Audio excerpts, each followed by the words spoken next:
Welcome, everyone. We're going to go here and get started here.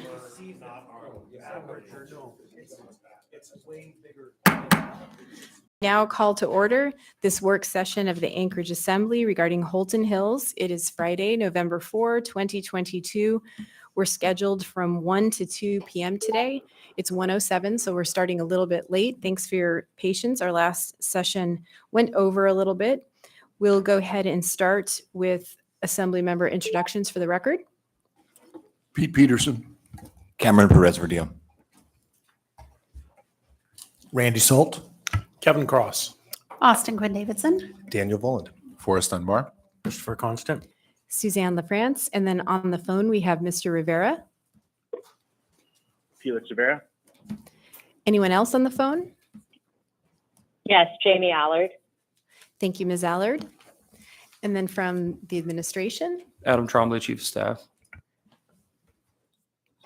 And Quincy Harms, Municipal Attorney's Office.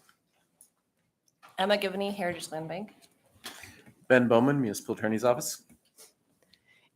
And we are also joined by, if you want to go ahead and say your name. I'm Connie Yoshimura, CY Investments. Oh, sorry. Connie Yoshimura, CY Investments. I'm very sorry. Thank you. Thank you. And also, Mike Edgington, GPOS, Goodwood. okay, welcome everyone. Thank you for being here. Documents for this work session are available online at muni.org/worksessions. Mr. Constant? Thank you. So the code requires, as does just reason, that I declare a relationship that I have with the developer here and the background of the conversation that I've had with various entities. So I have a real estate license that is in referral status, meaning I'm not an active licensee. I do not list or sell real estate, but I do have the license and occasionally make a fee for making a referral. So my license is placed with Connie's referral brokerage. Connie has a referral brokerage and a real estate brokerage. They're different businesses, but they both are under her main real estate license. And then she has a development company, which is CY Investments. That's before us today. So I went before the ethics board and had a conversation with them about the nature of this relationship. And the decision in front of the ethics board came back that without any further information about additional information, that the relationship is too attenuated to create a conflict between myself and the development company. Because again, I'm in the referral brokerage, which doesn't actively list and sell, not in the active brokerage, which does, which would still probably be attenuated. But this is the development corporation that's before us. And so for the purposes of ensuring that I made a fulsome disclosure, I'm disclosing that relationship. Thank you, Mr. Constant. It is the ruling of the chair that you do not have a conflict and may participate in this work session. And thank you for that disclosure. So we'll go ahead and move on, and we'll start with Mr. Trombley. So if you wouldn't mind, I'm here to answer questions in regards to the process. I have been involved in the process, not exactly from the beginning because the RFP went out prior to Mayor Bronson taking office. But since then, I have been intimately involved in the process. But for today, Connie will be here to give a presentation on Holtan Hills, representing CY Investments. Quincy will be here to answer any questions as far as the HLB process itself within code. Emma is here also representing HLB, and she can discuss any matters as well. Mr. Bowman is here to discuss any questions in regards to the development agreement. So at this point, I'll just turn it over to Connie for her presentation. All right. Well, all right. It's green. It's on. All right. Thank you very much. I appreciate the opportunity to be here. I'd like to begin by first thanking Natalie Smyer and Claire, who has put together this presentation with my input. We also have Brandon Marcotte here, who is the engineer and principal of Triad Engineering. So I have been in the business for over 30 years as a residential land developer. I developed, managed, and marketed the following South Central new home communities. Some of those you may recognize. Some of you may actually even live in one of them. I'm not sure about that, but there are condominiums, there are properties in Eagle River, Southeast Anchorage, Southwest Anchorage, Palmer, Alaska, and up on the hillside as well. I've also worked and developed in multifamily communities, duplexes, fourplexes, several fourplexes, 20-unit apartment complexes, a total of 5 of those. And my personal residence is not in Girdwoods, it is in South Addition, and also developed entry-level Meadowview duplex condos. We have other services as well. We provide homeowners association management and residential and commercial property management. In April 2021, the Heritage Land Bank put out an RFP to develop a portion of their Girdwood holdings. In June 2021, the RFP was reviewed by the selection committee. And I think it's important for you to know that the RFP was awarded with a 9-0 vote in favor of CY Investments' proposal. And the following people were on the committee that made that selection, which is not only from the municipality of Anchorage, but also Kyle Kelly, Girdwood Valley Service Area Manager, Mark Shimshire, the Director of Engineering for AWWU, the Municipal Surveyor, Andrew Romadal, Senior Director of Real Estate for Cook Inlet Housing, and Diane Powers, Admission Manager for Alaska Wildlife Conservation Center. In the response to the RFP, it clearly states that CY Investments is a residential land developer, not a builder. The one competing RFP was from a home builder / developer. Due to the severe land shortage in the MOA, many builders have become land developers to secure home sites for their own activity and do not sell the home sites to competing builders. As an independent land developer, home sites in Holtan Hills will be available to a wide variety of builders, creating a greater variety of housing types. With a variety of builders and their realtors involved, absorption is much faster. It also provides an opportunity for small and local builders to participate in Holtan Hills. On October 27, 2022, the Heritage Land Bank Advisory Committee voted 6-1 to recommend disposal of the described land to CY Investments. The Advisory Commission found the disposal is in the best interest of the municipality and consistent with the Heritage Land Bank purpose and mission. The disposal is subject to the following conditions and recommendations. All developers must submit application for land use entitlements to the Girdwood Board of Supervisors for review prior to seeking official action by the designated decision-making bodies. This is a repetitive request because we are all part of the Open Meetings Act, and when we go to a planning board or the Planning and Zoning Commission or the Assembly, everyone is free to submit all documents that they would like to have reviewed.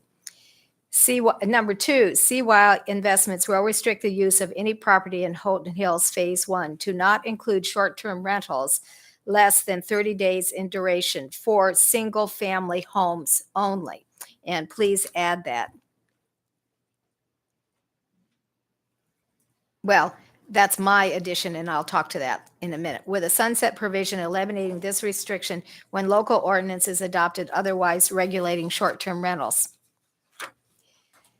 The third item was construction access through Hightower Road is prohibited. There is a meeting scheduled on November 10th by the Planning Department to include all of the following people to discuss secondary access and traffic. This is a very important meeting. This is a very expensive and affects the profitability for Heritage Land Bank construction access through Hightower Road. But we will work through that process to the best of our ability. CY Investments agrees to restrict 25% of the developed multifamily units to be identified and set apart for rental development and not sold individually. There are approximately 32 multifamily designated potential units. There are 5 multifamily tracts available for purchase. And I think that 25% is reasonable. We have had inquiries from builders who do want to build rental property. The developer shall continue to engage with the Girdwood Holtan Hills Housing Advisory Committee as the project progresses. That is obviously a yes. We welcome the opportunity to continue participation in the Holtan Hills Advisory Committee. Fulfilling the Title 21 community involvement. According to Title 21, the only public requirement to this point for a community appearance was for the presentation of the 3-tract plat by Heritage Land Bank, the owner and applicant for the plat. That requirement was satisfied on July 18th, 2022. And here are the following documents that substantiate that Heritage Land Bank, not CY Investments, but Heritage Land Bank, as the owner of the property, made that submission. And here is further documents. That's actually the material that was submitted. On November 2nd, 2022, the 3-tract plat was approved 6-0 by the Platting Board. There's been a lot of question about my outreach, and I want to say, since the award of the RFP and the signing of the development agreement on April 22nd, CY Investments has voluntarily spent 70.7 hours in outreach with the citizens of Girdwood regarding Holtan Hills. This outreach included, at CY Investments' request, the formation of a Holtan Hills Housing Committee. And following this page is all of the information regarding the time that was spent, okay, and the contacts that were made, not just with the advisory committee, but attending GBOS and speaking to various community members on an individual basis. That includes Larry Cash, Andrea Anderson, Sam Daniels, Aaron Eicher, and a variety, and Franz. I think we're missing a page. We'll move on. Oh, there it is. All right. I skipped over it. Franz, owner of Jack Spratt, and several conversations with Mike Edgington, who is here today as well. Okay.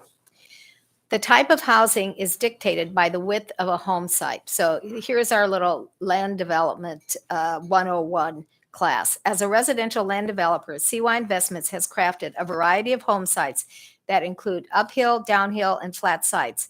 Many of these home sites create the opportunity for accessory dwelling units, which will contribute to the need for affordable and workforce housing in Girdwood.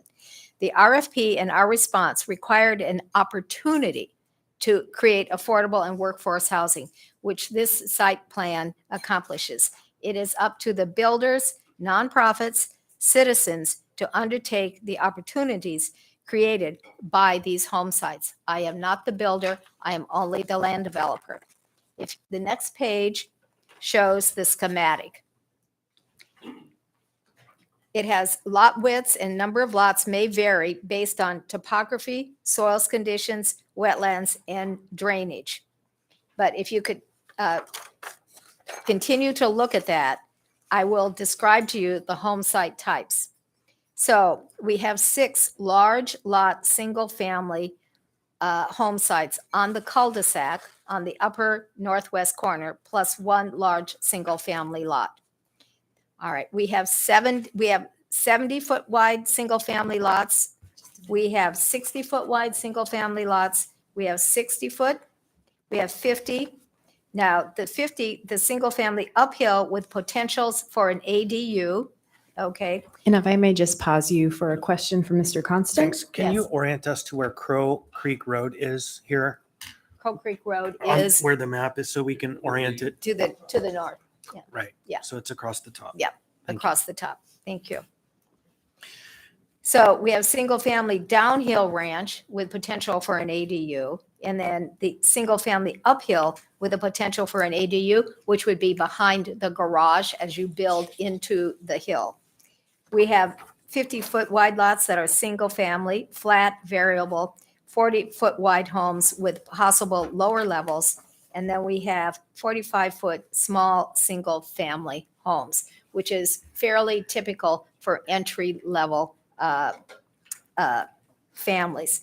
Then we have multifamily we have 5 multifamily tracts. Lots 1, 2, and 3 are 8plexes, and lots 4 and 5 are designated as 4plex. So altogether, we have a total of 52 home sites. Are there any questions? Okay. Go ahead, Ms. Quinn Davidson. Thank you. Thanks for the presentation. So I guess I have a more general question that's more to Adam, and perhaps you're going to cover this afterward, but we're just sort of diving into the project. I would appreciate more of an overview of sort of what is the Assembly's role, where are we, and what are we being asked to do? But it's okay if that's afterward. It just feels like I'm floating in space a Thank you, little. Ms. Quinn Davidson. I had intended to lay out some context, and that is there is no action before the Assembly right now, but we do expect, and Mr. Trombley can go ahead if you want to fill in, that the land disposals will be coming before the body. Yeah, that's correct. Thank you. Through the chair, Ms. Quinn Davidson. Ultimately, the only action that you would have is the land disposal, authorizing the disposal from HLB to CY Investments. But we thought that it was important to understand that as you dispose of land for housing, what that means and what that looks like. We're just trying to give you probably more information on this land disposal than the Assembly's ever received. Can I ask a follow-up? Do you know when that would happen, when we can expect that to happen? Sure. So we have an ordinance written. We were hoping to get it on the agenda for the 9th. So I was going to have a conversation with the Assembly leadership if they would accept a late on the table item. If No. not, okay. Just for introduction. For introduction? It would be for introduction on the Oh. 9th and then a public hearing on the 22nd or whatever your next. It's just So was that a That's- yes? for introduction, Suzanne. You Okay. can lay an All item right. on the Okay, thank table you. for introduction at any All right. time a member can. That was the fastest whiplash I've ever had. Thank you, Ms. Quinn Davidson. Can I briefly, Madam Chair, can I We get briefly in comment trouble. on that?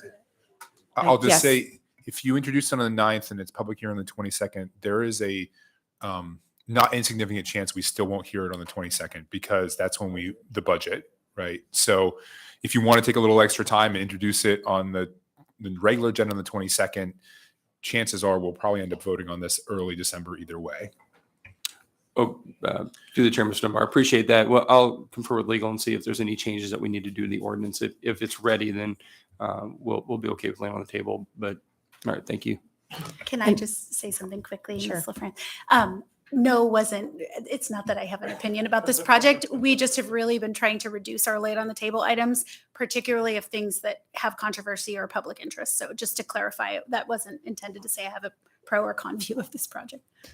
Thank you, Ms. Quinn Davidson. And before we move on, I do want to note that, as members know, there has been considerable interest in this project and a lot of concern expressed from members of the Girdwood community.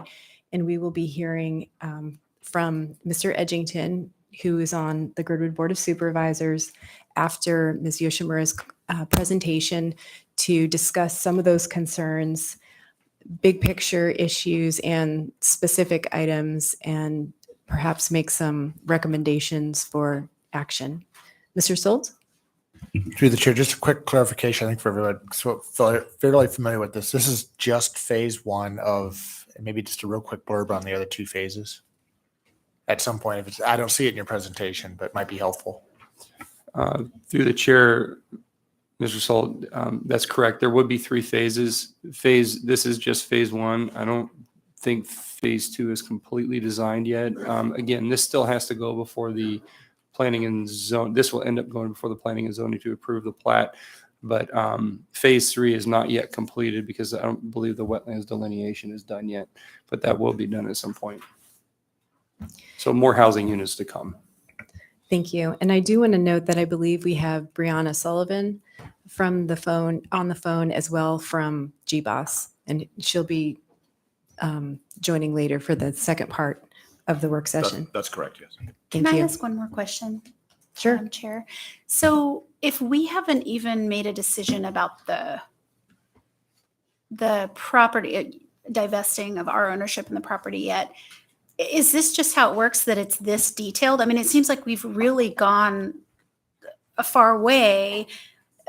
So if the vote were no, that's really detriment to the developer at this point to have done this much work. I'm just curious about the process. Well, what I would like to say is there is another track, right? But I really think I've been a land developer for several years, several decades actually.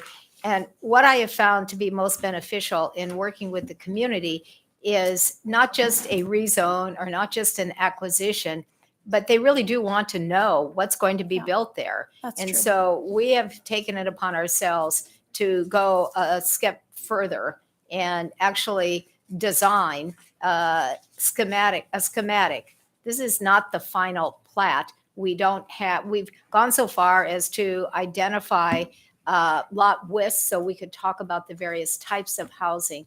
This is a mixed density, so it's a sort of a new concept.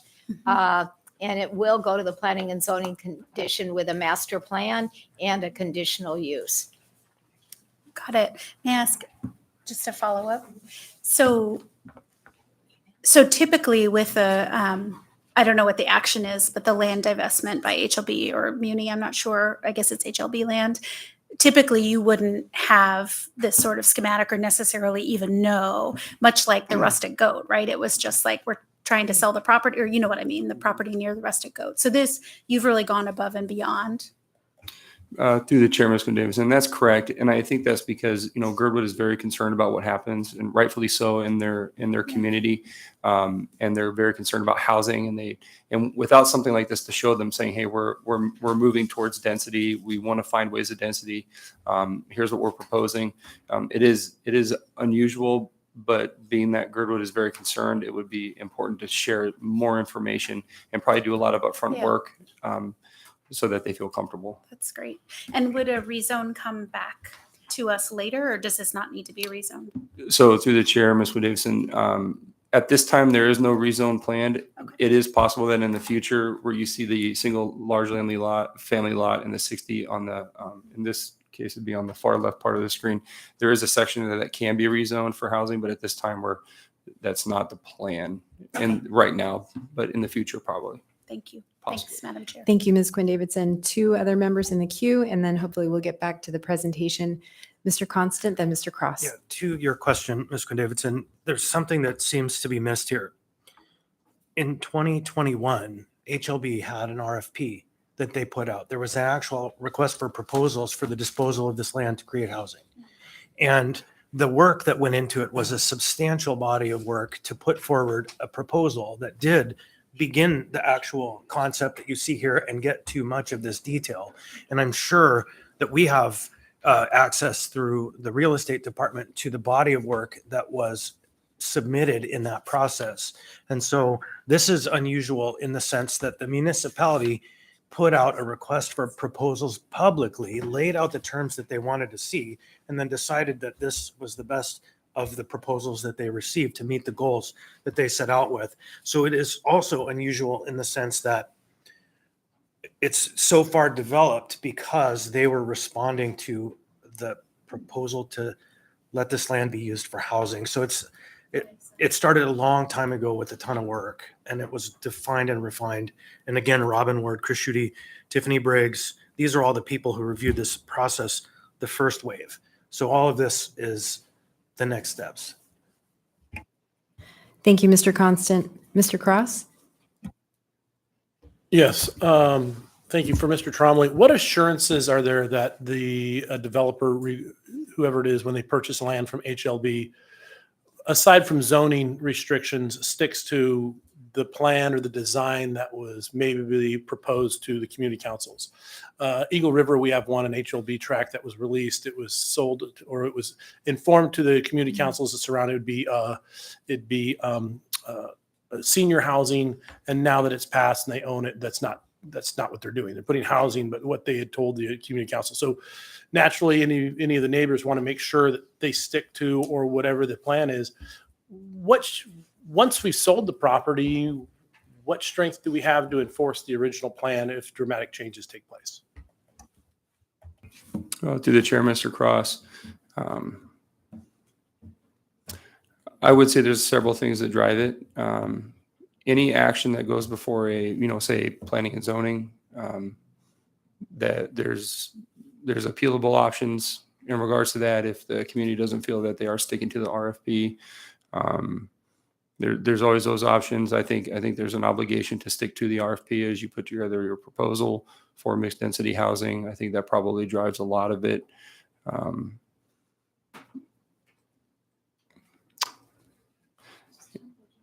And Connie, do you have any Mr. other Bowman? additions? I would also add, we have an ongoing development agreement that the municipality's relationship with the developer and our engagement in this process does not end with the land disposal. I'm not entirely certain, Mr. Cross, which development you're thinking of. Which development you're thinking of. But in this case, we're still going to be an active part of this process. HLB will still be involved for years. And so ask about special limitations over my shoulder from Austin, by the way. We do that. I get my question is, because they said the plat isn't finalized. The concerns of the Girdwood neighborhood is that the multifamily and that we're getting more density housing. It's not just going to be electric. So my question is, without a finalized plat, you get in to get cost studies and then you own the property and like, well, we're not putting as many of those. So I'm just kind of curious on how we give assurances to the neighborhood that the plan that's been presented to us is going to be a fair representation of the finished product, since there's some ambiguity involved, since we don't even have an approved plat from what I understand. So thank you. Through the chair, well, Assemblymember Cross, you served as the chair of the planning board, so you know that the planning board and the Planning and Zoning Commission has a lot of authority to put restrictions on. And this plan is a planned unit development, and it is a conditional use, and it has to be thoroughly vetted at the Planning and Zoning Commission with a lot of public comment as well. And this is not a sale. This is a joint venture. So when Ben and Adam speak about this project, they are my partners. And so in any joint venture, partners have to share and ideas, and we have to follow the terms of the RFP. Thank you. And I wanted to get that on record. When I served as the chair of the plating board, oftentimes we shot back if the plat changed too much. We would send it back and reopen it for public, testimony. That is, if you started with 30 lots and it changed to 50, or if a road changed access and it changed the traffic, we often felt it was disingenuous just to approve it so that the neighbors would have a chance to actually participate in the dialogue over what is the realistic development, not development that after public testimony got altered, changed within the 2 years they had to come up with a final plat. So I appreciate you explaining that on record. Thank you. You're welcome. Thank you, Mr. Cross. We'll go ahead and continue with the presentation. I do want to make sure we leave enough time to hear from Mr. Edgington and Ms. Sullivan. All right, so I'll go as fast as I can. Oh, sorry. There's someone else. I'm sorry, go ahead, Ms. Eller. Do you wish to be in the queue? Yeah, I apologize for not texting you. So one of the things I wanted to say is that Mr. Cross had brought up in regards to how can we guarantee that the builders stick to the RFP. I believe one of the issues that Mr. Cross is thinking about is the development that is over at Carroll Creek and Eagle River. But when you have a builder whose cost significantly increased, it's difficult for them to stick to the RFP. And if you have a builder that's going to lose millions of dollars, the RFP would have to be adjusted. That's all. Thank you, Madam Chair. Thank you, Ms. Allard. All right. So in other communities, CY Investments has created, like Huffman Timbers in Sand Hill Reserve, there's been a minimum requirement of 30-day rental. And this restriction is important to retain a sense of community and order occupancy, and we are supportive of that. But there are always circumstances that require a homeowner to rent their home. As an example, recently a home buyer in one of our new communities purchased their home and 30 days later was transferred out of the country by his employer. That home now has a long-term tenant. So I think we do have to maintain that flexibility, but we are willing to commit to no less than a 30-day rental for the single-family homes.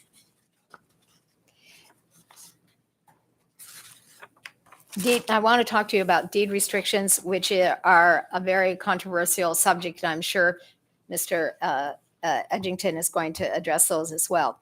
And the following is an opinion on deed restrictions from James McCullum, who's recognized as one of Alaska's leading real estate attorneys. So I'm just going to read to you what it is that he has to say.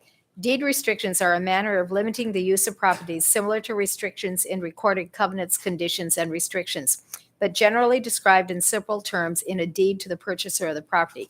Deed restrictions may be difficult to enforce as there typically is no set group of people who have the right to modify it by voting for a change. Further, in most cases, there is not a clear group of persons with a right of enforcement. One or more of the landowners in some general area may try to enforce the restriction, but often there have been changes in configuration and use of the property owned by those with enforcement rights, and this group is not a cohesive or well-defined group. It may not be possible to get agreement from a group of people who are not naturally affiliated on decisions, such as how to interpret the restriction and to make enforcement decisions. Finally, when conditions change that make the restriction unworkable or undesirable, there is no clear process on how to modify the restriction to make it meaningful in a changed factual setting. So a deed restriction lasts for decades or hundreds of years. The modern practice is to record a declaration of covenants that provide a process for making decisions by a vote of the members in an association. A clear process for decision-making on interpretation, waiver, or enforcement is clearly preferable to the many unknowns of deed restrictions. It is for these reasons that deed restrictions are disfavored in modern practice. So let's talk about then the HOA. The HOA in its declaration will limit the time a single-family home is rented to no less than 30 days.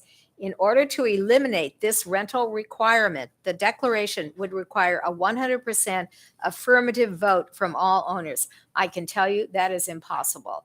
We've tried on a couple of occasions, and you can never get all homeowners to agree.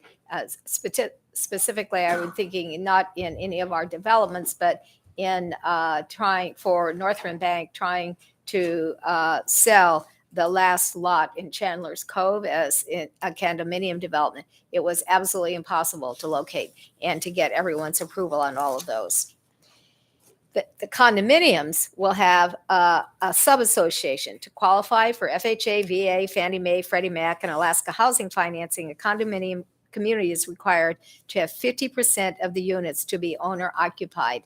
For example, an eightplex will require that 4 units must have purchase and sale agreements for owner occupancy rather than a purchase by an investor. For FHA and Alaska Housing, there is a recertification process that must be completed every 2 years to ensure the association continues to meet the 50% owner occupancy ratio.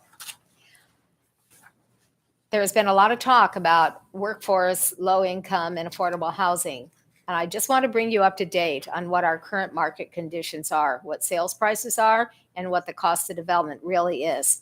The current condominium loan limits are AHFC over $1 million. Pretty incredible. VA, $970,000. Conventional, $970,000. And FHA, $450,000, $800,000. That's usually for first-time home families. The average sales of a Girdwood condo as of October 22 is $537,500, which basically means with financing and with new construction, qualified residents can now purchase a home in Girdwood using these sources of financing. And quite frankly, the ability to do that for these condominiums will create a greater diversity within the community and the school district. Now, I want to talk to you a little bit about land development costs provided by Brandon Marcotte. The average construction cost for a 50-foot wide home site, and remember, you can go back and look at them, is $117,231.50.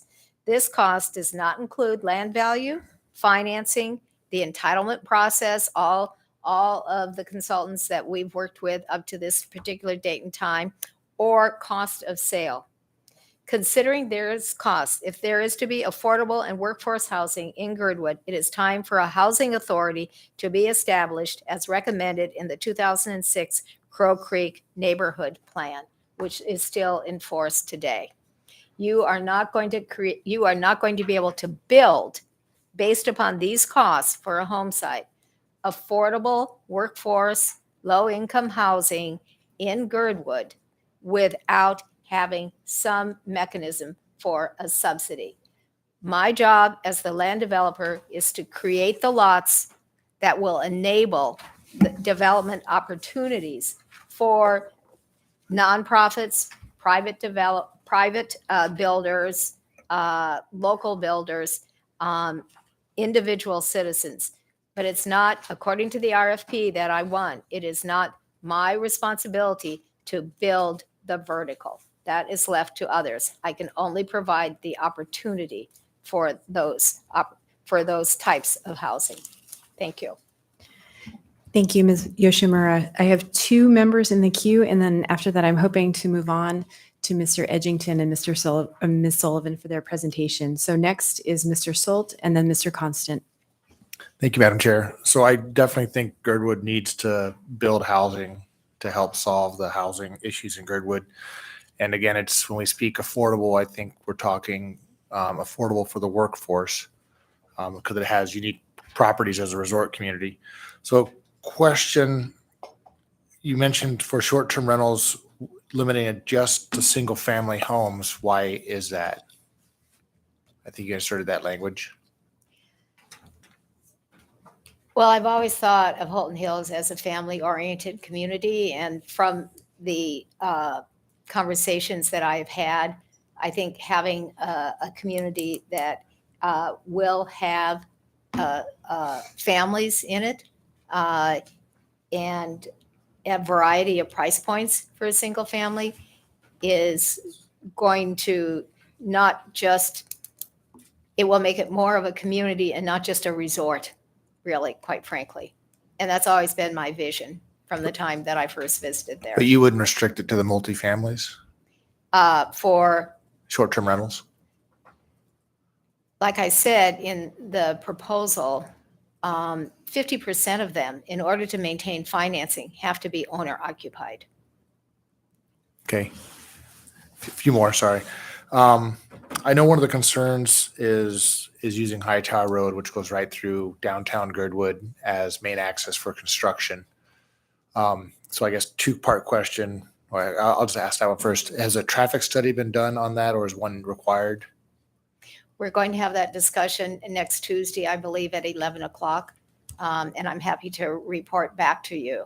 I have made the comment that if you want how it's very expensive. Water and sewer are at the other end of Hightower. And if you're going to have traffic and trucking go all the way up to Crow Creek Road and then put in a secondary egress and go all the way back down, all right, to find water and sewer, it's most likely going to be very prohibitive and very, very expensive. And Brandon, can I call on Brandon, who's here or not? No. All right. We don't have time. All right. But please come to the meeting. Yeah. Because I think it's going to be very informative. All right. Thank you. Thank you, Mr. Solt. We'll move on to Mr. Constant, and then Mr. Dunbar, you took yourself out, and then Ms. Allard, and then I'm hoping we'll come back at the end for more questions because I know there are a number of questions. Go ahead, Mr. Constant. So the 50-foot home site on the land development cost, the 117 number, is that for Girdwood or municipality? That's based on municipal numbers. So probably we could assume it's higher than Yes, that if we yeah. were to narrow it down in aperture to Girdwood because transportation and other costs.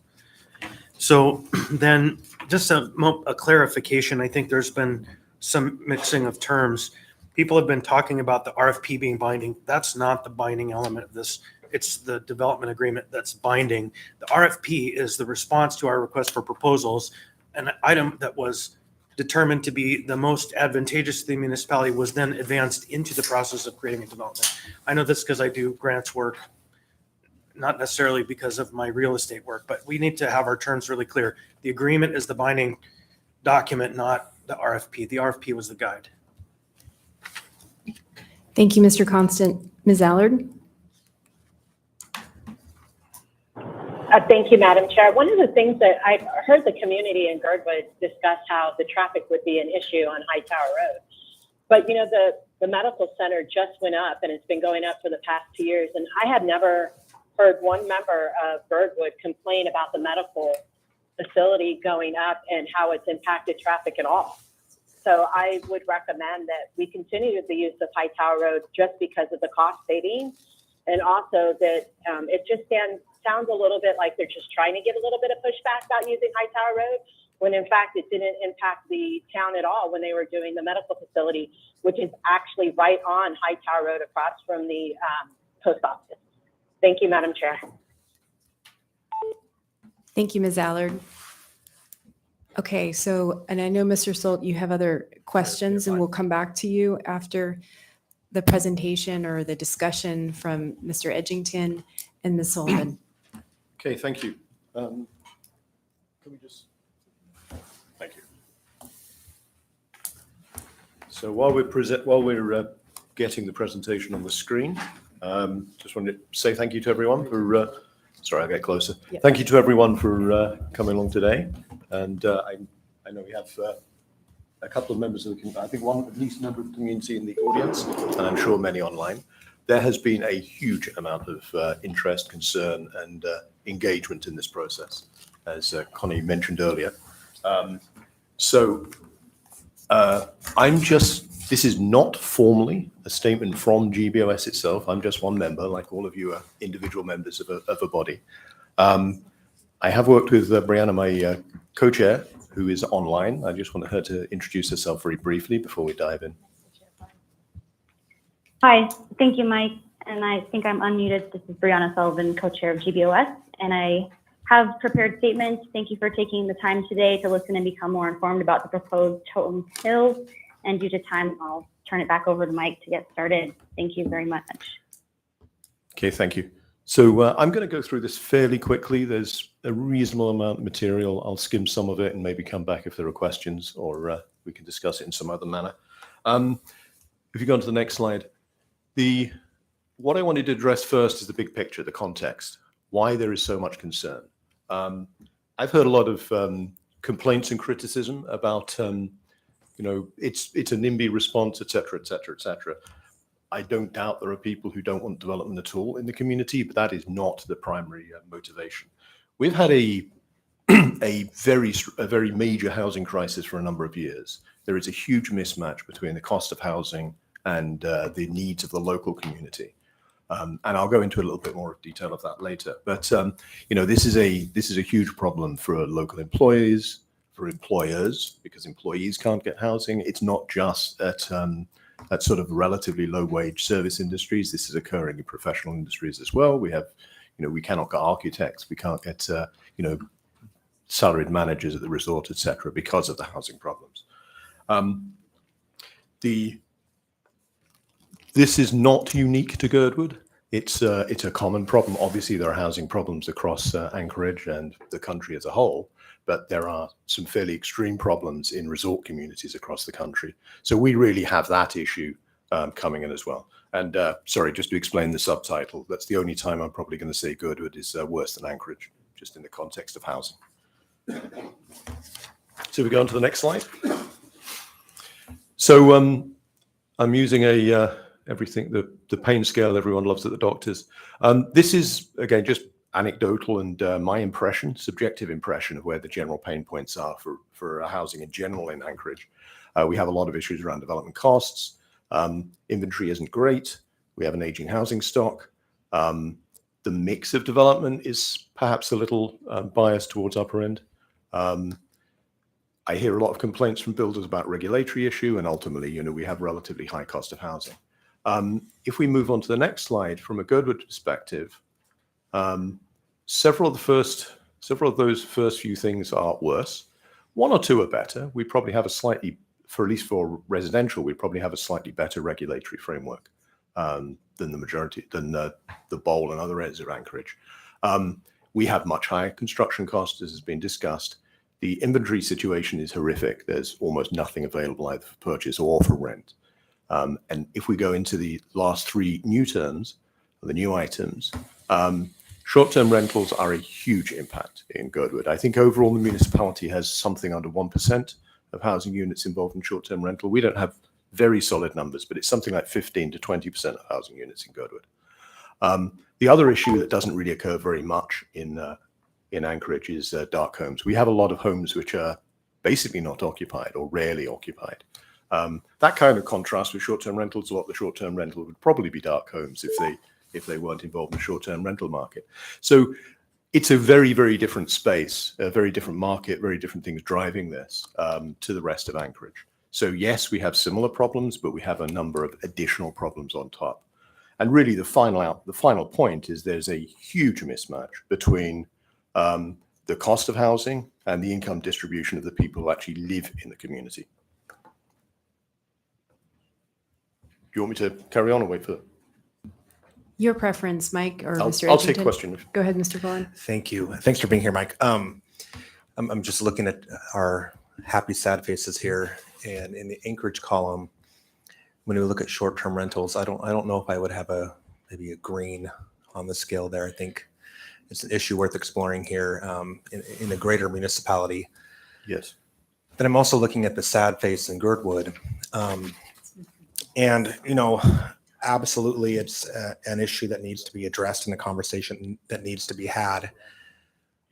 One thing I'm worried about, though, is when we talk about short-term rentals, there are a lot of short-term rentals in Girdwood.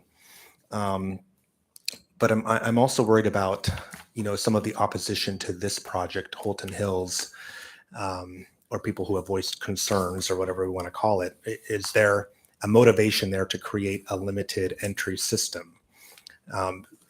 Do folks who have been opposed to this project, do they own short-term rentals and are potentially worried about more competition for their own interest? And I think that's something that should be considered.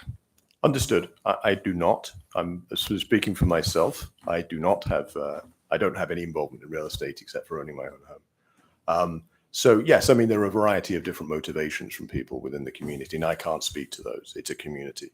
I should say that short-term rental, the reason it's only fairly bad but not unbearable pain is it's actually there are many people in the community who basically rent out part of their own home, or maybe they have an ADU or something similar, and that's how they afford to live in Girdwood. So it's not like short-term rental is banned under all conditions. There is absolutely a need for it. There are many people in the community who make either part of their living or can afford to live there because of that. It's just a completely unregulated market is the real problem there. So that's a multi-hour conversation in itself. I'm not going to take up any more time now.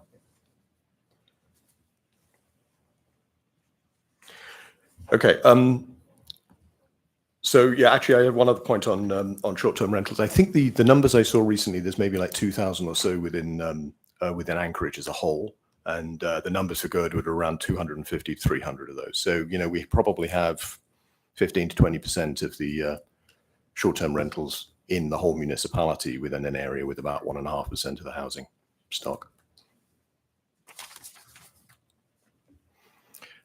Yep. Go ahead, Chris. Mr. Sorry. Constant. Yeah, I think though that generalizing all of the remainder of those thousands of ADUs or 1.75, 1,750, whatever it is, to all of Anchorage isn't quite accurate. Correct. So. Yeah. I mean, there's obviously a more subtle argument, the much more detail I can do in a 10-minute presentation. If we move to the next slide, I address this a tiny amount here. So this is just a graph based on the CAMA data, my own analysis. So what I've done here is just taken a quick look at owner occupancy rates across the 6 different assembly districts, ranging from pink to purple. District 6 excludes Girdwood, and then Girdwood's in gray. So what we see basically here is the, overall, if we go to the right-hand side, the overall owner occupancy across the municipality is somewhere approximately 70%. Girdwood is about 33%. We see a huge, a very, very low occupancy, owner occupancy rate for condos. We see a much, much lower owner occupancy rate for single-family homes. It's around 44% at the moment, which compares to, I think, 72 for the municipality as an average. 2plexes, 3plexes, 4plexes are basically the same everywhere.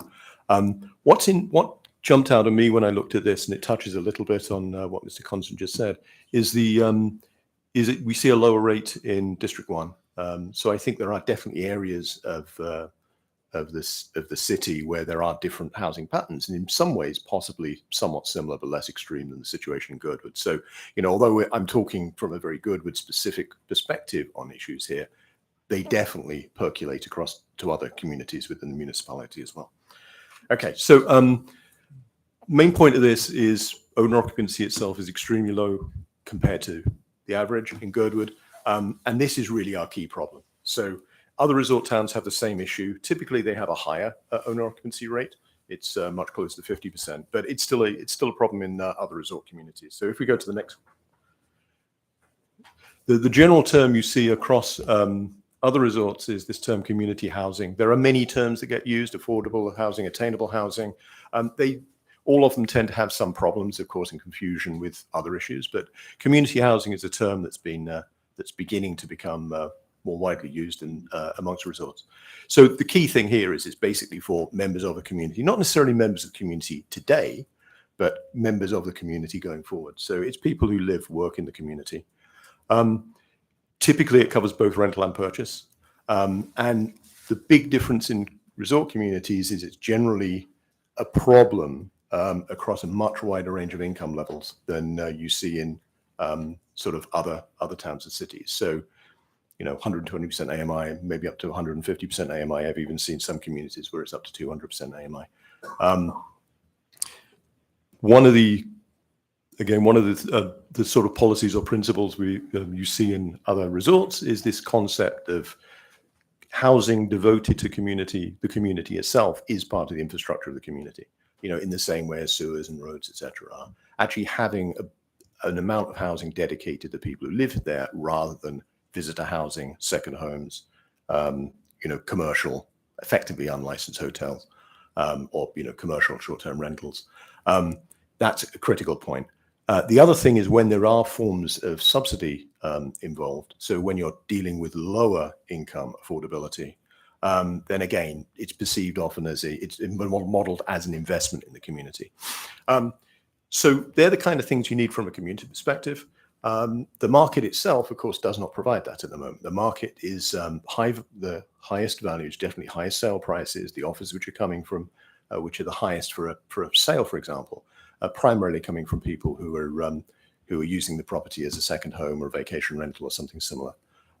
So we see this big mismatch between what the market provides, which is really non-primary residence homes, and what the community itself needs. So I want to just touch on something that Connie said earlier.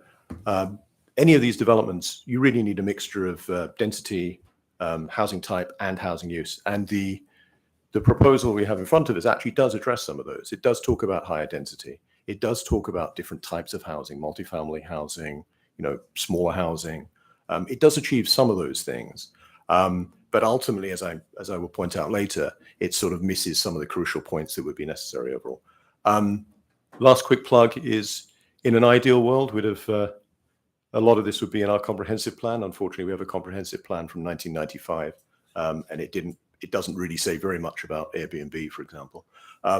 We have been working on a rewrite of the comprehensive plan, and we did get funding from ARPA to finish that off. So the expectation is we will, in 2023, we'll have this, and it will be proposing certain policies which will help overall. Right, I'm going to skip the next slide and jump straight to. Just want to jump in real quick Yeah. and note that it is 2 p.m., but this is a work session, and so we can go ahead and continue. We did start late, and I'm hoping that everyone can stick around for a little while. Right. So if we go to the next slide, I'm just going to be more specific on Holtan Hills now. There's been mention of the RFP. The RFP had, I think it was 8 main goals. I picked out what I consider, and I think what I generally hear would be considered the top 3. So higher and better use, and again, it's talking about a residential district. Maintaining natural features, that's very important. The whole economic rationale for Girdwood in many ways is the natural environment. And the one I've double highlighted there is promote housing and employment stability. What the housing can do to address the issues of affordability, to provide housing for the community itself, and to provide housing for people who work in the community. And I think they're all good goals. The question I have, and I think a lot of the questions in the community, is how we went from an RFP that had these had these requests effectively of what we want in the RFP. A proposal addressed many of these. And what we saw 10 months later, in fact, 11 months later, because I think we saw it a month after it had been signed, is a development agreement that doesn't really hit any of these, or very, very few of these. So while there is a mixture of housing types and densities in the project proposal we see in front of us, there's very little, in fact, arguably nothing really, which guarantees the other aspects we as a community really want to see or need to see. So if you go on the next slide, I'm just going to list the main concerns.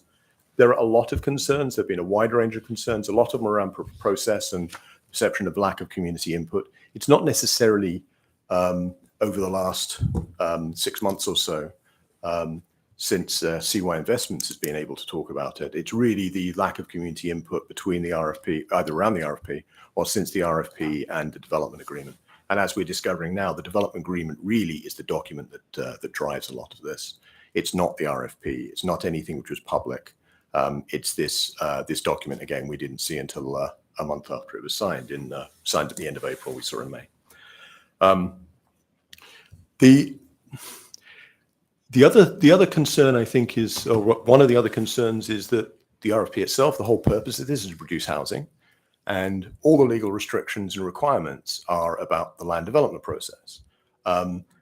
I wasn't clear in the discussion we had earlier about whether any of these requirements, how they actually move on to how any housing is constructed at the end. It's not clear to me that any housing could be constructed. I mean, I can imagine a situation where the lots are seen as valuable investments. People don't want to spend the large amount of money it would take to build, and therefore they just hold on to them. So potentially this is producing land which will be used as an investment and no housing being developed at all. The RFP was about housing. So the lack of that linkage is a huge concern. And many of the other things tie into this. There's no mechanism for promoting, encouraging, or definitely not guaranteeing the type of community housing we're talking about. So again, there's nothing in here that would, although I appreciate the fact that the developer wants a livable community, and I believe that's the goal.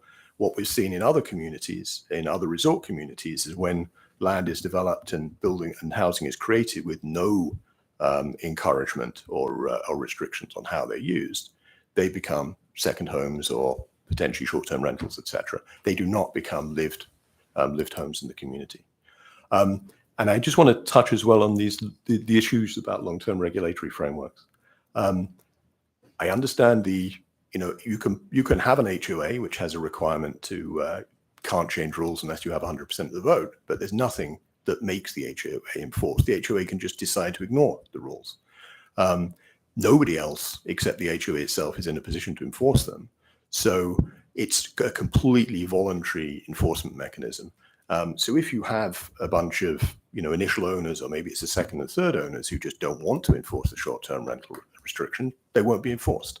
I see no mechanism that anyone else can intervene and do this. And I mean, I'm not a lawyer, so I'm sure we have plenty of lawyers who can tell me if that's wrong.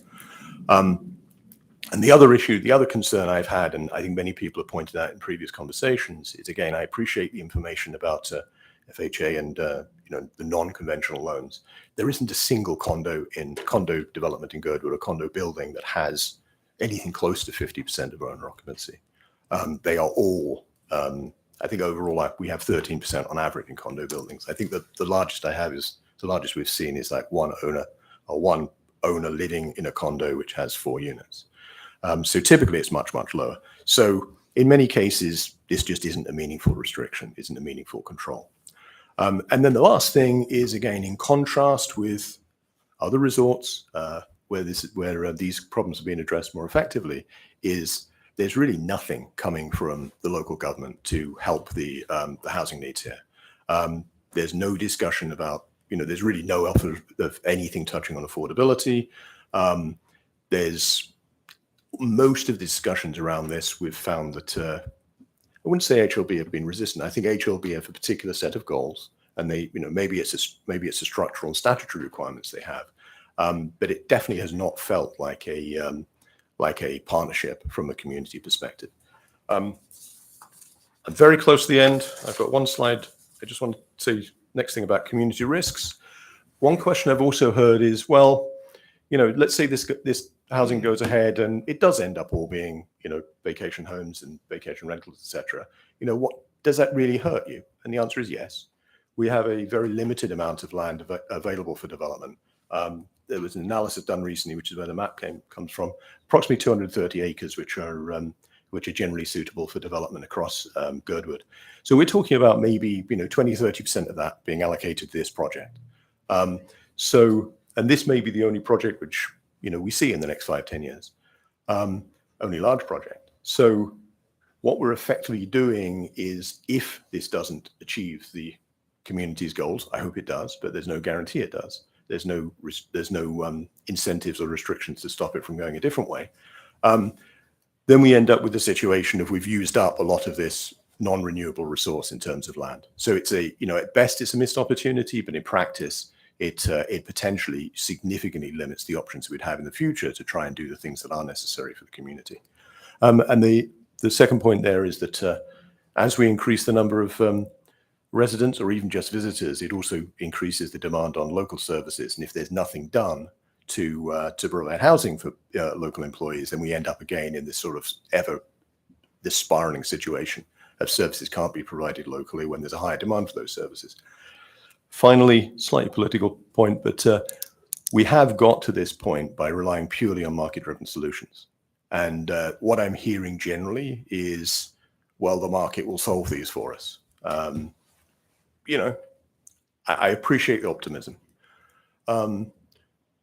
Having been negative, I'm going to go to my last slide now, which is some potential paths forward. I haven't delved deeply into any of the potential sort of policies and process solutions and everything else here. I just want to touch on a few, though. There's a lot in this development which actually could be very positive for Girdwood. However, I do not feel that HLB, maybe structurally, it can't do this. It has not been a good representative of the needs of our community at all. I've heard multiple times that the purpose of HLB is to make money from this, and that is really the primary goal, which is fine. If that's how they're structured, then they simply are the wrong entity to do this type of development. So that's kind of a structural question. I would like the Assembly to think about that perhaps in a bigger sense. From my perspective, to summarize things, the project needs to have some kind of emphasis on community housing. Again, it's a desire of the developer, so this should be a relatively, we're kind of aligned in what we want out of this. It's really about the mechanism we get there. It would be great if there could be some kind of public investment in community housing. We need some kind of subsidy to deal with the issues of cost and affordability. Again, that's not something which has been, it's clear that HLB is able to manage. And the other thing we have heard as well is, just to get on a specific point, is there is discussion about taking some of the land which is developed into parcels and passing it on to a non-profit or some other entity to turn into affordable housing. But based on the numbers we've seen earlier today and the numbers I've seen elsewhere, it's not clear whether that's even feasible in the current environment, and particularly on that particular lot, whether on that particular development area, where there are some issues about uncertainties of construction and bedrock, etc. So while I understand this could be a good solution, I think we're at a very, very early stage to know if it's even feasible. So, it's not necessarily a panacea, and the only, it isn't necessarily the thing which will result in, achieving what we need as a community. Right. Yeah, I think that's, again, I'd like to go into much more detail about all of these, but I'm very aware of the time restrictions. So I just want to hand it over to Brianna, who I know has a couple of other comments. And if you can just cover the things I should have covered, Brianna, and then we'll hand it back for questions. Okay. Thank you, Mike, and thank you, everyone, for your attention. I was just going to reiterate that GBOS has been focusing on this for months now due to community involvement and deep concern from countless community members. And as a result, as a body, we have been under great pressure to act and to ensure we make the voice of Girdwood come through, while at the same time going through thorough and diligent public process so that we can work out issues at the local level as organized and with foresight as possible, so we aren't making a mess or sounding alarms at the assembly level when it's either too late or the wrong approach. So this has been really challenging. What Mike has so diligently put together represents months of community meetings, feedback, research, and nationwide research of key towns and what they have had to share through years of efforts and experience. And through all the steps we've taken so far, it feels like the development agreement that is stated earlier, ongoing, that HLB is acting like it cannot be amended, when really through all of the approach we've taken so far, what we are asking is for the development agreement to be amended so it can better meet the needs of Girdwood for the future. And the points that Mike hit on is housing dedicated to people living and working in Girdwood, while it is considered basic infrastructure, would be the best approach. And that lack of linkage between the RFP and the land being converted into housing, not just land that sits there and cannot be developed into the housing we need. Thank you. Thank you, Ms. Sullivan. Thank you, Mr. Edgington. I've got 2 members in the queue so far. First is Mr. Constant, then Mr. Cross.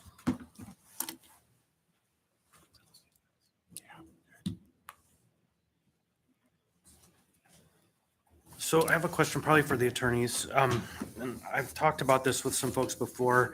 I have this idea of making housing available for folks in the local communities, always of interest to me. And I have a friend who developed a majorly contentious parcel down in San Luis Obispo where I went to college. And what he was able to legally do was make a first offering to folks who live in that town. Like a setup so that the people who are residents there have, say, first bite at the apple. 6 months, 3 months, a month of open for people with the zip code with 995 whatever dash within that area. Is that legal in Alaska?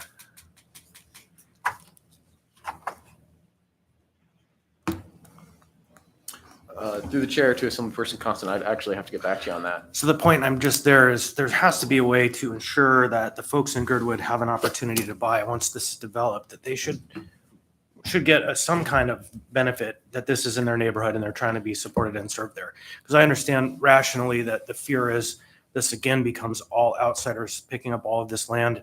It's been expressed here pretty well that it suddenly just becomes more of that vacant land that people come in for 2 weeks out of the year when their helicopters get them up to, go there. And so I understand the concern and I hope that there's a path that we can sort through this. And I have been concerned with some of the process experiences that various parties have had. I've been following the various committees. I understand that one of the commissions maybe has been taking secret ballots that aren't public. And some of these issues concern me, that folks feel like under the authorization of a muni process, they have the right to conduct their business outside of the sunshine.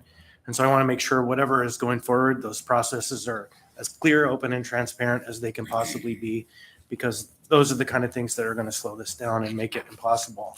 Because when people are doing public business behind closed doors. Thank you, Mr. Constant. If I can just respond to your point about offering land up to residents locally, I guess that could be a solution. I can imagine how that might be a popular solution, a bit like $3,200 PFD. But that isn't necessarily what community housing means. It's about later use. So it's really about focusing on how the land is used. I wasn't talking about community housing. What I'm hearing you say is you want a substantial subsidy to build housing for Girdwood residents. Not quite. That's not quite what I'm saying. I would argue it's like childcare and healthcare. We put in those facilities and please somebody build us housing. And I get that, but there's a difficulty there where we have to find the capital, the land, we have to find the process.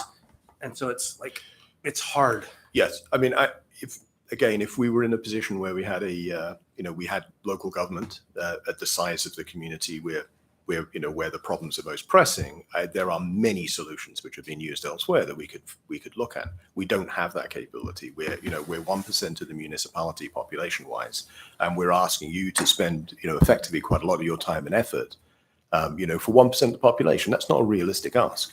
But there are many approaches, many solutions where it doesn't necessarily cost the developer a penny to achieve these goals. There's a lot of creative solutions out there. And again, we can go into details of some other opportunity now, we just don't have time. Welcome that list. Yeah. Thank you. Next is Mr. Cross and then Mr. Dunbar. Yes, first I want to speak to a personal experience. So exit 121 west out of Phoenix, Buckeye County, there's a resort known as the Ravenwood Golf Course that ran into the same situation. It was a destiny. It was a resort town. It was about an hour and a half outside of Phoenix, and there wasn't any affordable housing nearby.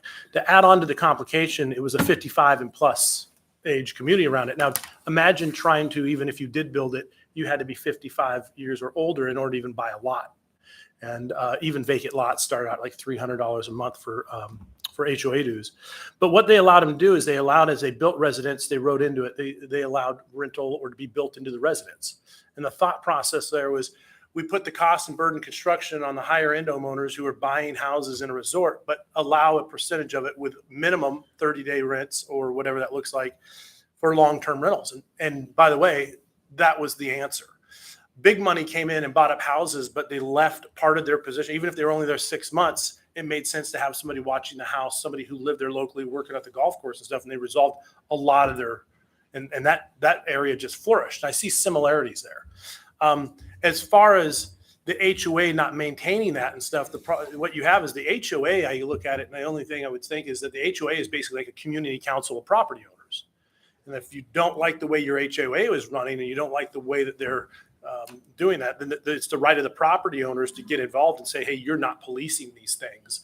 And so then I don't think it's the failure of an HOA, it's the failure of property owners of the community to be involved in how that HOA is being run. So I think that falls back on some of that. The other advantage to the HOAs, if you have these 30 days and how that creates affordable housing, I guess one thing to consider is that the other condo associations in Girdwood that do not have, that are majority rentals, don't qualify for Alaska Housing, FHA, or any of these financing options because you have to maintain, if over 50% become rental units or non-owner occupied units, your financing options drop off the map.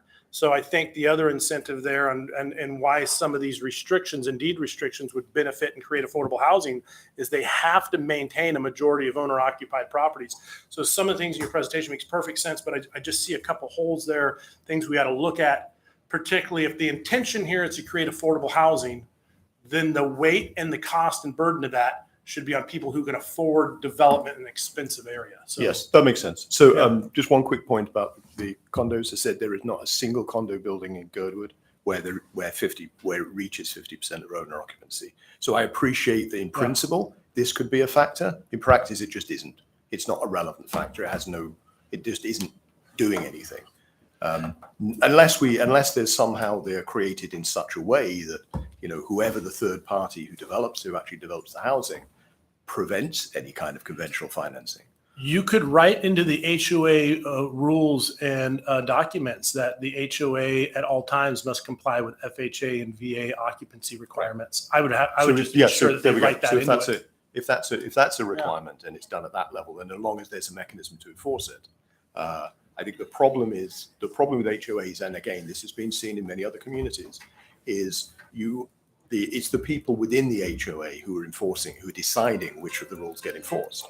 And if more than 50% of them want to do short-term rentals and the HOA rules say they can't, they just ignore it. And unless you have more than 50% who want to enforce it, it will not be enforced. That is different from other structures. One example being a land trust where, the lease of the land has a set of requirements associated with it. And then the land trust has an interest in enforcing those. But it's not necessarily the case with HOAs. And there have definitely been plenty of examples where it isn't. So I'm not saying it won't work. I'm saying that I think given the pressures that the market puts on prioritizing the type of use which is not beneficial, which is detrimental to the community, there are going to be a lot of pressures to go down paths which are not going to be conformant with what we were originally intending the HOA to do. Yeah, I guess to add on, built onto that is I don't know if any of those other condo associations have deed restrictions that put that in there, because if you were in violation of your deed restriction, then you may lose financing altogether, where even a conventional loan wouldn't work. Yeah, there's a Because whole. you're in violation of code, you're in violation of your deed. So again, that's that outside pressure on private market, Yeah. but I really appreciate it. Thank you. Yep. Well, I just wanted to make a comment that most, with the exception, I think, of one development, those condos are very, very old, 20, 30 years old. So at that particular point in time, there wasn't any thought to some of the issues that we are discussing today. But I would like to reiterate that it can be written into the HOA documents that you have to have 100% approval to change any of the rules in an HOA. And I can assure you from our experiences that that is virtually almost impossible to obtain. So I feel that anything that you put in there as far as restrictions are going to stay in place because it is 100% to make any change whatsoever. Thank you. No, just, and I think his Go ahead. point was it's like a speed limit sign in the middle of the desert. If no one's there to enforce it, then does it do anything? So what's the enforcement agent? I think is what it's. Well, there are fines. Yeah. Yeah, there are fines. Yeah, Excellent. for lack of enforcement. Absolutely. Thank you. I have two more members in the queue, Mr. Dunbar and then Ms. Allard. Thank you, Madam Chair. Two quick comments and then two questions. The first is the sort of explosion of short-term rentals in Girdwood would suggest that there's a market there for another hotel. And I'm sort of surprised that no entrepreneur has tried it. I imagine it's just a question of commercially zoned land. And that's probably what it is. And I would imagine that if someone did try to put a hotel in there, they probably would find some resistance. The other comment is I really appreciate that, usually when we're talking about land deals and zoning and that kind of thing, the community is coming to us and trying to prevent density. Not always, but actually, yes, always. Every time when we're trying to upzone them. I've never had a case where someone was complaining about not enough density. This is the first community I've ever heard come and say, we want more affordable housing, which means more density. You have to have more density. And so Girdwood, I think, should be really commended for that. You're asking for more units and more affordable housing. So good for you. My two questions are to Mike and then to Connie. For Mike, during the last discussion on the ADU ordinance, we talked about doing a short-term rental ordinance as well, or having it in there. And you said, no, we're not going to do that. We're going to have a separate ordinance. And so I'm curious where we're at with that, because that seems like it might resolve not having to go into HOAs, but if you have an ordinance that just applies to Girdwood, and we can do that, that might be the solution. So I guess I'll ask you that question first. Where are we at with that ordinance? I don't know if I can do this, but I think there may be another assembly member who can talk to that because I think they're working on that themselves. I actually have, out of hobby, I wrote one as well that potentially we can look at, but I need to get better. I need to get better hobbies. Yeah. So there are several approaches that could be used, and I think there is an argument as to whether it should be municipal wide or Girdwood alone. And there are ways to structure it where it could be muni wide, but just change based on. I guess my advice would be, because it's so much more acute in Girdwood, be the pioneers on this, and we'll see how it works there, and then maybe take it municipal wide. But yeah, I don't know, Mr. Salter, are you the one he's indicating? Do you have an ordinance? Go ahead. So I am working one. It's been sent out to a couple of people for review, just thoughts, inputs, and then I'll probably grab a few assembly members to push it forward. Okay. And then my second question for Connie, and I guess for anyone else who's capable of answering this, but I think you are the best one to do so. We're talking about the HOA rules, but I'm wondering how those get created in the first place. I mean, what role do we, or even you, play in that? Are you just selling the lots, or is your intention to set up the HOA as well? And because you do manage HOAs, are you going to play a more active role in the HOA and or the condo association, rather? I guess the condo association is more the question. Well, it is the developer's Connie, can you turn on your mic, please? I always have problems with buttons. It is the developer's responsibility to create the documents called the declaration that encompasses the HOA and all the rules for it. After, let's say you have 20 lots, after 75% of them are sold, then the HOA is turned over to the community, and there is a board of directors elected, and then they choose who they want to manage the association for the board of directors. And we, So I'm sorry, go ahead. well, and so we would, of course, bid in a competitive situation to be considered for the management. But our official responsibilities and legal responsibilities end at 75%. Okay. But still, it is. I mean, you have talked about this distinction between what you're doing and what an owner or a developer builder would be doing.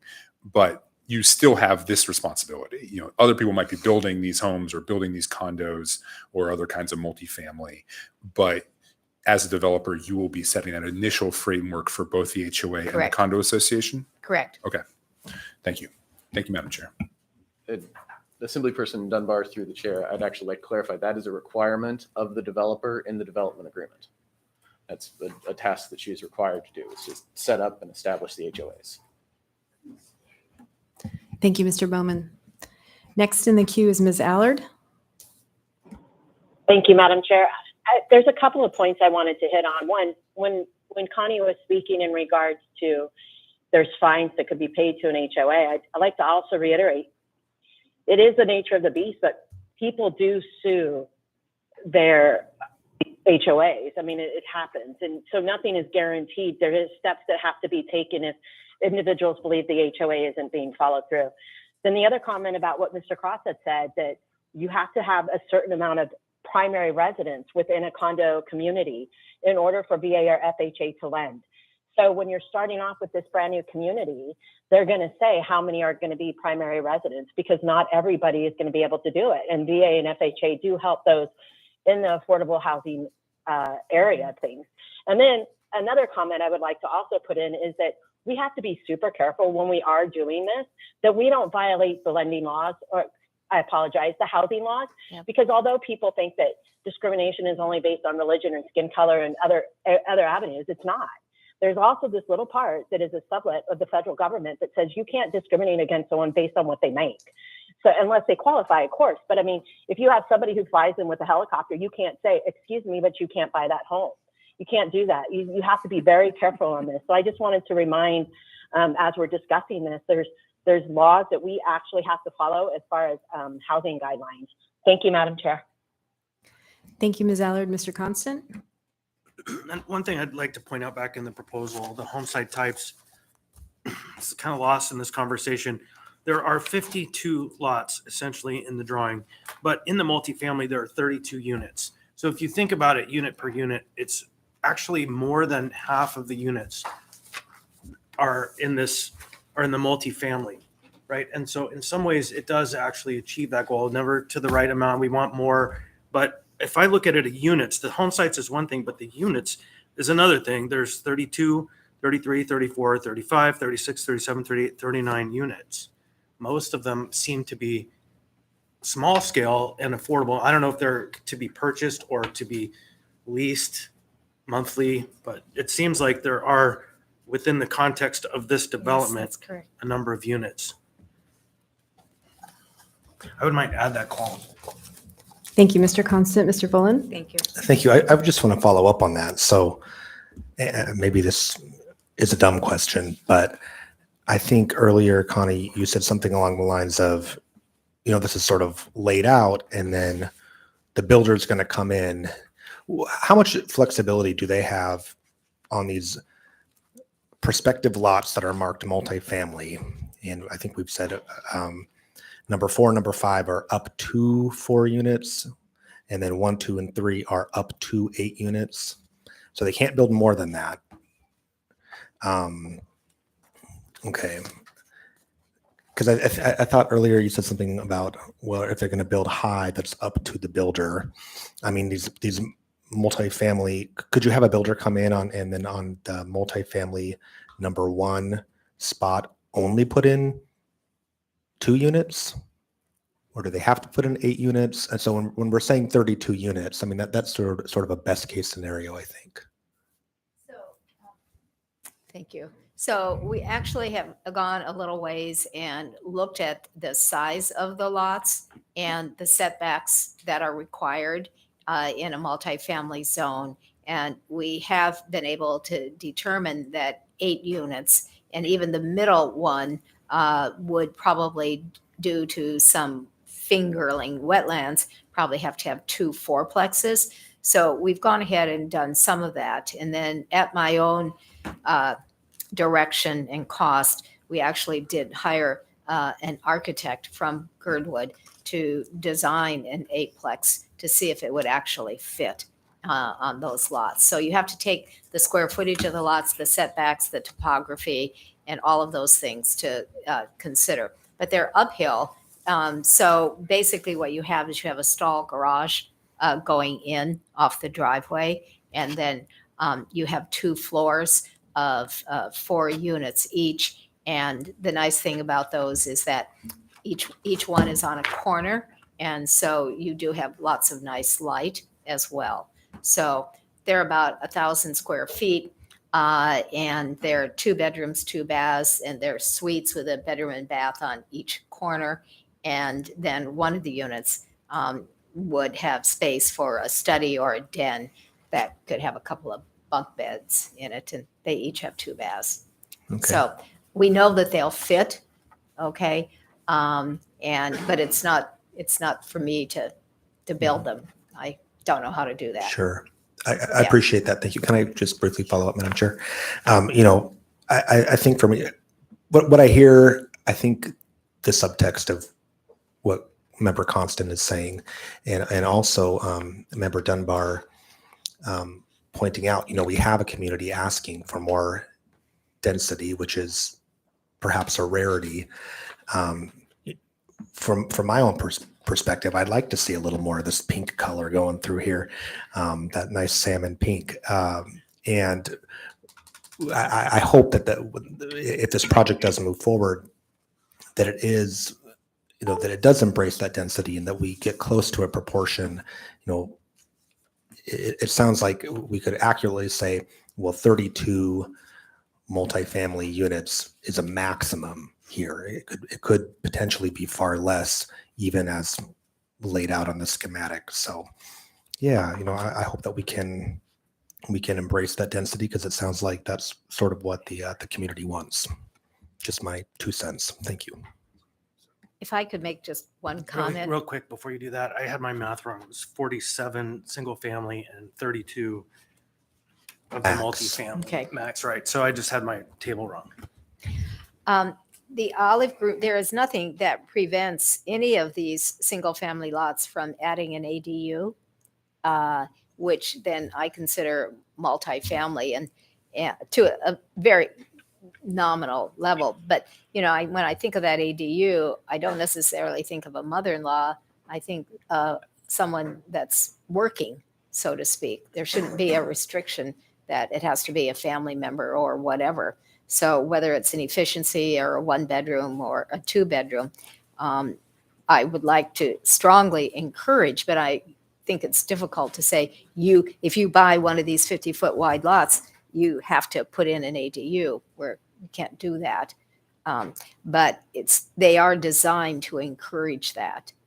And especially along this area where we have this group of 50-footers, because that's a slope and that's an uphill area. And so you just put your garage in there, and the back of the garage serves really well as far as an additional bedroom and bath, as long as the slope allows you to put in a window so you have adequate egress. So, yeah. All right. Thank you. Thank you. I have one more person in the queue, and before that, I just want to thank everyone for staying late and staying over for this discussion, which is of not only interest to the community in Girdwood, but obviously members of the assembly. And we had a half-day work session on the topic of housing when we held a retreat, where we had a very productive conversation with developers, realtors, and a muni long-term planner to look at what is needed and encourage more housing development. The Assembly has made housing development a priority in its 2022 work plan, and as a group, have expressed an openness to hear ideas and suggestions and work closely as we're doing with Mr. Trombley on meeting not just assembly goals and administration goals, but community goals as well. So with that, I will go to Mr. Cross, who I believe is the last person in the queue. Thank you. I just want to make sure one thing's clear because we spoke about maximum size. You could put an 8-plex on here, put a 4-plex, duplex, triplex, whatever that is. But zoning and, some of these deed restrictions typically go into the maximum housing. As a private developer, could I go in and buy multifamily lot number 1 and then build a single family house on it? Even though it's zoned for 8 units, or I could put up to 8. Would there be any that happens in Anchorage? And what would Sure. just stop these from being acquired and these larger lots from being acquired, even though they're set aside for multifamily? What's to prevent someone saying, I just want a really large single family lot well ahead of advance of the other, The master Sure, plan.